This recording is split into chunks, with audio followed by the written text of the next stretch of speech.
In the next year, you're going to see very large context windows, agents, and text to action. When they are delivered at scale, it's going to have an impact on the world at a scale that no one understands yet. Much bigger than the horrific impact we've had by social media, right, in my view. So here's why. In a context window, you can basically use that as short-term memory.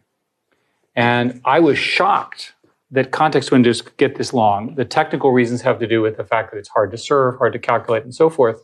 The interesting thing about short-term memory is when you feed you ask it a question, read 20 books, you give it the text of the books is the query, and you say, tell me what they say, it forgets the middle, which is exactly how human brains work too, right? That's where we are.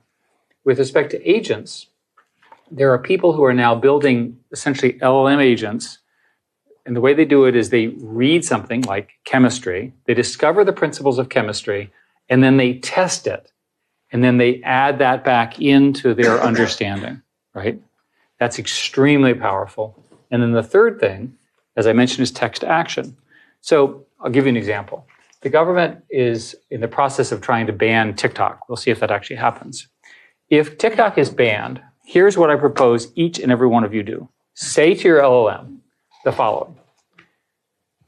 Make me a copy of TikTok, steal all the users, steal all the music, put my preferences in it, produce this program in the next 30 seconds, release it, and in 1 hour, if it's not viral, do something different along the same lines. That's the command.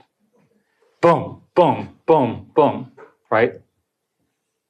You understand how powerful that is. If you can go from arbitrary language to arbitrary digital command, which is essentially what Python in this scenario is, imagine that each and every human on the planet has their own programmer that actually does what they want, as opposed to the programmers that work for me who don't do what I ask, right? The programmers here know what I'm talking about. So imagine a non-arrogant programmer that actually does what you want, and you don't have to pay all that money to. And there's infinite supply of these programs. And this is all within the next year or two? Very soon. Those three things, and I'm quite convinced it's the union of those three things that will happen in the next